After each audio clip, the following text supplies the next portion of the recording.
Oi, pessoal, boa tarde. Me chamo Ivete Luna, sou professora do Instituto de Economia da Unicamp, da área de métodos quantitativos. Nessa ocasião, nós vamos resolver um exercício referente à construção de um intervalo de confiança para a média, cujo conceito foi visto no vídeo anterior, o vídeo 12, se não me engano. Eu vou deixar o link na descrição dos comentários. E também vou aproveitar para introduzir aqui um conceito muito simples, na verdade é só mais um termo do nosso jargão de estatística, que é o erro padrão, tá? Então, o enunciado para a gente incorporar isso é este aqui. Temos que um pesquisador, após entrevistar a 49 membros, encontrou um salário médio de R$820, desvio padrão conhecido igual a 140, e me pedem para construir um intervalo de confiança para a média a 80% e a 90% de confiança. Podia ser um intervalo de confiança para a variância. Neste caso não faria sentido, né? Por quê? Porque nós temos o desvio padrão populacional conhecido, né? Então, releia tantas vezes quanto seja necessário primeiro aqui o enunciado para você perceber o que de fato estão te pedindo. Tá bom? Finalmente, mais um item em que me pedem um tamanho da amostra, né, que é necessário para que a 90% de confiança a margem de erro seja de no máximo 20 reais, tá?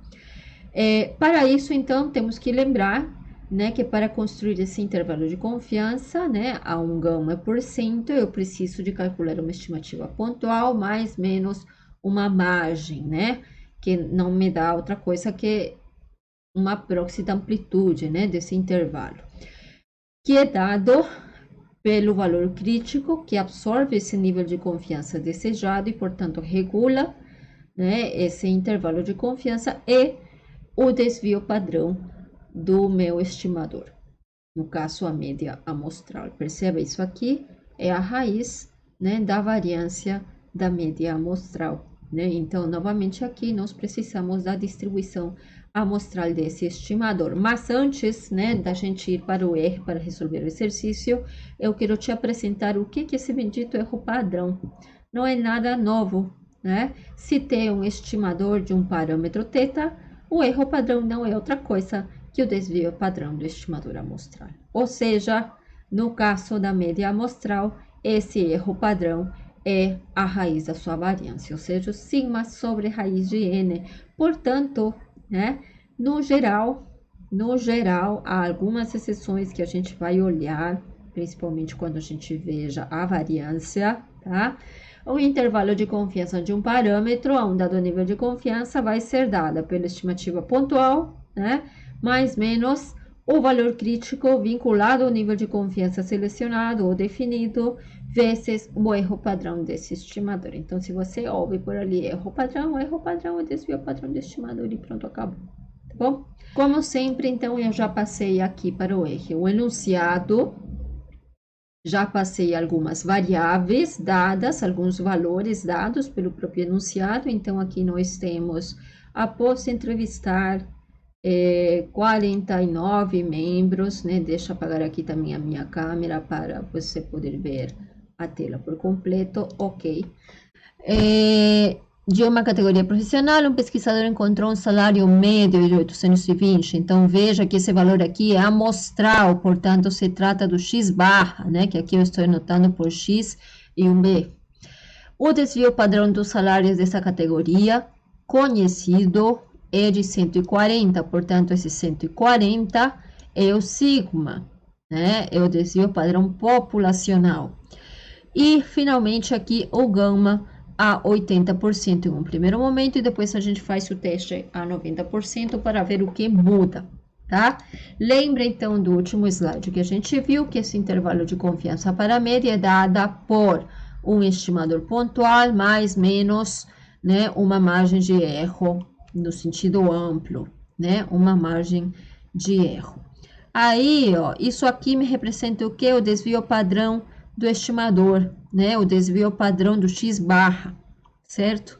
Aqui eu tenho o valor crítico, né? Definido pelo gama, o mais menos, porque se temos um intervalo de confiança, então eu preciso definir o limitante inferior e superior daquele intervalo, tá? Bom, primeiramente, então, nós temos esse x barra aqui, ele já foi dado, eu vou rodar isso aqui para a gente ir avançando. Precisamos do valor crítico que é dado pelo gama. Muito bem, estamos aqui no meu quadro branco, né? Vocês podem ver aqui o gráfico de uma distribuição normal padrão, né? Com valor central em zero. Lembra que quando a média amostral é transformada, ela passa a ser uma distribuição normal, né? Com média 0 e variância 1, né? Então, nós temos a situação aqui, né? Essa área todinha aqui me representa justamente aquele intervalo de confiança que eu quero construir, tendo como limiares na normal padrão aquele valor crítico. Opa, aqui não dá para fechar porque eu estou muito próxima aqui do mouse. Ok, mudei, pronto, né? Muito bem. E eu preciso, então, desse valor crítico aqui para poder construir o meu intervalo de confiança final, né? Lembra que se isso aqui é gama, né? Então, tudo que me sobra aqui fora, né? Por exemplo, nessa área aqui e nessa área aqui, será 1 menos gama, né? Portanto, né?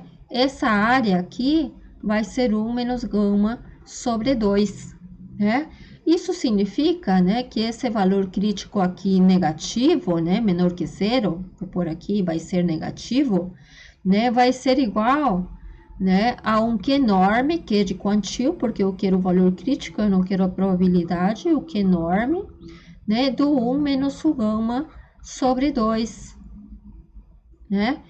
E como o intervalo de confiança foi construído conceitualmente considerando um valor positivo para não perder o efeito do mais menos, né? Eu posso trabalhar com o valor absoluto desse carinha aqui, né? Para quê? Para simplesmente, né, considerar o seu módulo, né? Lembra que no fundo aquele valor é uma escala que regula o tamanho da rede que eu vou utilizar para acertar ou para capturar, para conter o meu valor populacional dentro dela, né? Então, para evitar qualquer problema com os sinais, eu te recomendo no R utilizar esse else. Precisa, não precisa, né? Ah, professora, mas eu posso querer pegar o valor positivo, esse carinha aqui já direto. Não tem problema, você vai usar igual um que é enorme. Mas lembre do valor a alimentar, né? Que valor que vai ser? Vai ser a probabilidade. Qual? A probabilidade dos valores serem menores a esse valor. Todos os valores, não só o que está nessa cauda aqui esquerda em verde, todos. Portanto, eu terei que fornecer aqui como valor de probabilidade o gama, que representa toda essa área que está à esquerda desse valor crítico, mais esse trechinho aqui, que seria 1 menos gama sobre 2. Com isso, eu vou ter sim o valor positivo igualzinho a esse cara aqui, tá? É uma questão de áreas, gente. Associe as probabilidades sempre a áreas para você não se confundir com o cálculo, tanto das probabilidades em si como dos valores críticos, tá? Então, tendo isso em mente, eu vou utilizar essa forma aqui. No fundo, é tudo a mesma coisa, né? Mas você tem que ter o cuidado, né? Principalmente com a questão dos sinais, quando importa, né? Quando ele é elevado ao quadrado, tanto faz, né? Mas neste caso não é, né? Então, tenha cuidado com esse valor. Então, eu vou voltar aqui para o meu R, né? Para a gente poder continuar a resolver. Agora que nós já sabemos, né? Saiba que eu vou calcular esse valor crítico, que eu vou chamar de valor crítico 1, né, associado ao primeiro intervalo de confiança que nós calcularemos. Vou usar o Q enorme, porque se trata de quantil, e como a gente já comentou, eu vou colocar aqui o 1 menos gama sobre 2, porque eu vou pegar ele no seu valor negativo, né? Então, pronto, eu calculei aqui, né?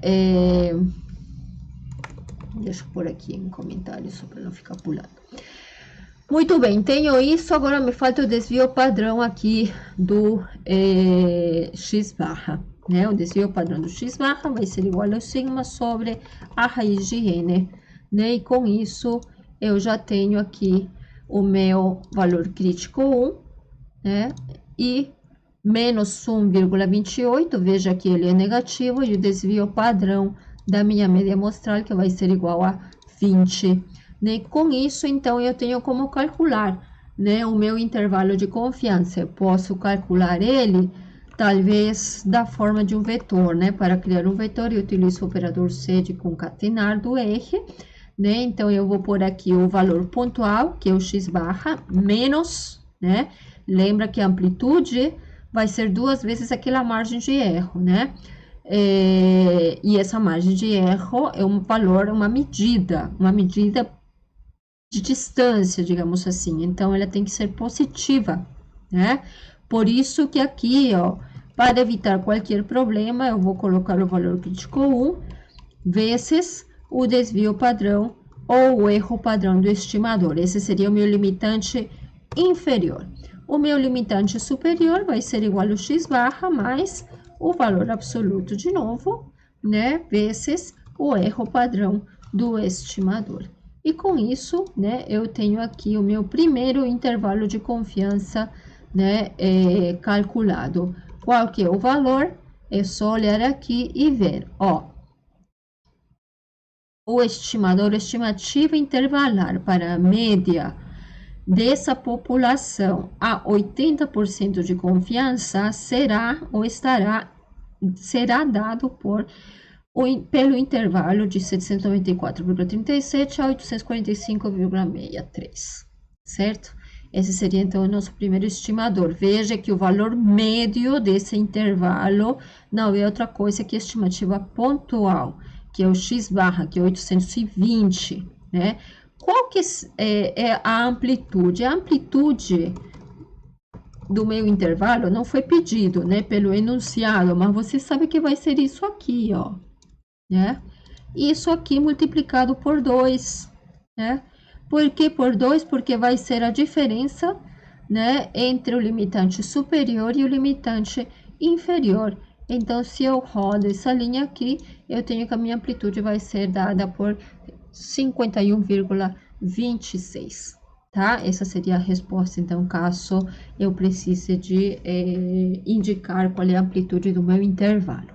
Agora, vamos para o segundo caso, digamos, igual a 90%, né? Então, eu não vou me cansar, vou copiar tudo isso aqui, vou mudar, obviamente, os valores e vou preservar os outros, né?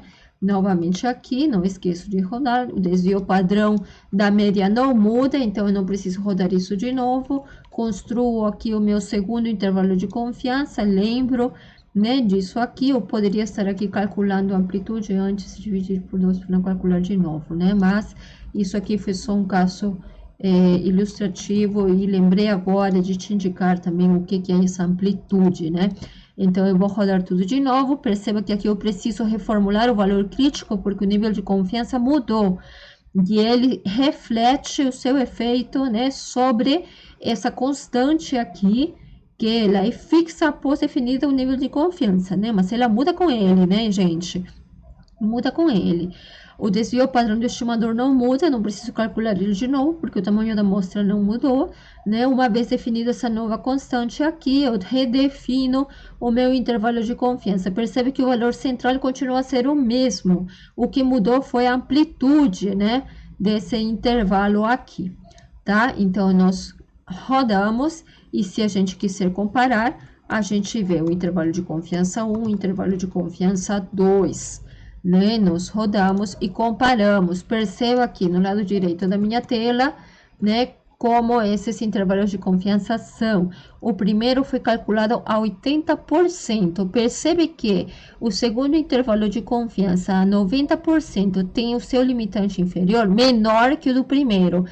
E o limitante superior desse segundo intervalo é maior que o do primeiro, né? Portanto, a amplitude desse segundo intervalo de confiança, né, com um nível de confiança maior, é também maior que a amplitude do primeiro intervalo de confiança, como era esperado, e a gente no vídeo anterior já viu o porquê disso, né? O maior nível de confiança está vinculado ao maior também valor crítico, né? Olha aqui os valores críticos. Vamos olhar os valores, ó. O primeiro em módulo, né, é 1,28, enquanto que para o segundo intervalo de confiança é 1,24. Por quê? Porque o maior nível de confiança exige, né, uma maior amplitude, que se reflete, já que o erro padrão não muda, né, com o nível de confiança, se reflete no valor crítico, que é essa constante, lembra aquela constante que regula o tamanho final da rede que usaríamos, tá? Finalmente, né, o segundo item, qual é o tamanho da amostra necessário para que mantenha seus 90% de confiança, a margem de erro seja de no máximo 20%, né, no máximo, esse daqui vai ser o erro máximo, lembra que isso a gente já olhou, né, antes, a gente já tem uma meio que formulinha para isso, né, o N vai ser igual ao quê? O valor crítico dividido pelo erro máximo, tudo isso elevado ao quadrado, o que mais? Multiplicado pelo sigma ao quadrado, né? Que é o desvio padrão amostral. O erro máximo aqui me dizem que é igual a 20 unidades, né? Então, se eu tenho isso aqui, o valor crítico é 90% e o valor crítico 2, né? Que é o último calculado. Tenho isso, defini isso. Da onde que sai isso, né? Procuro o vídeo sobre erro amostral e probabilidade. Nós lá antecipadamente estamos usando já o conceito de nível de confiança, né? Foi feita uma ressalva, agora vocês sabem da onde que sai isso no fundo, ó. Essa formulinha aqui saía da transformação, lembra? Da normal padrão para a escala real da variável, portanto, sai daqui. Mas eu não estou vendo aqui o N, é que o N está implícito, né, gente? No desvio padrão aqui do estimador, né, da média amostral. Então, na hora que você processa tudo isso e coloca essa diferença aqui, esse ápice de dpx barra, o erro máximo, no fundo é isso, né, aqui o erro máximo para menos ou para mais, lembra? Né, para menos ou para mais, né? Você define esse tamanho da amostra, tá? Aqui eu já estou usando a formulinha direto. É daí que sai esse sigma também, né? Vem direto do desvio padrão aqui da média amostral. Então, reveja lá, veja de novo aqui essa aula e você vai unir todos os pontos. Agora, veja quanto que dá esse N. Esse N dá 132,57. Seria a resposta correta? Não seria a resposta correta, né? Porque o tamanho da amostra é um número inteiro. Portanto, eu tenho que dar como resposta o valor inteiro imediatamente superior, ou seja, um tamanho de amostra 133, para que a 90% de confiança, o meu erro não seja superior, né, a 20 unidades. Lembra que a gente chamou, né, de margem de erro a todo esse termo aqui? Né? No fundo, já é uma margem de erro, né? Isso, é uma margem de erro, né? Aquilo que a gente já usava, né, em aulas anteriores, como já foi dito, tá? Na quinta-feira, então, podemos resolver alguns exercícios para reforçar esses conceitos e amarrar tudo que a gente viu até agora, tá, gente? É isso, então, muito obrigada e até a próxima.